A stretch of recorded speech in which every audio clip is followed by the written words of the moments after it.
abka Bremer Business ku bixi mushaaraadkaaga.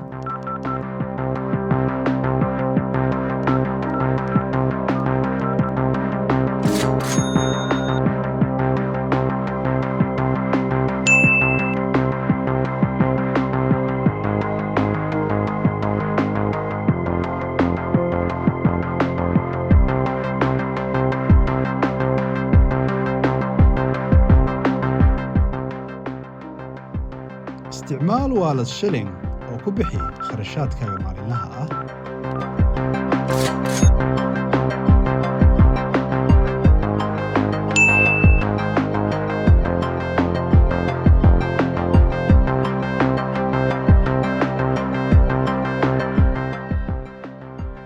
oo kaga adeego goob kasta iyo goor kasta adigoo isticmaalaya wallet shilling.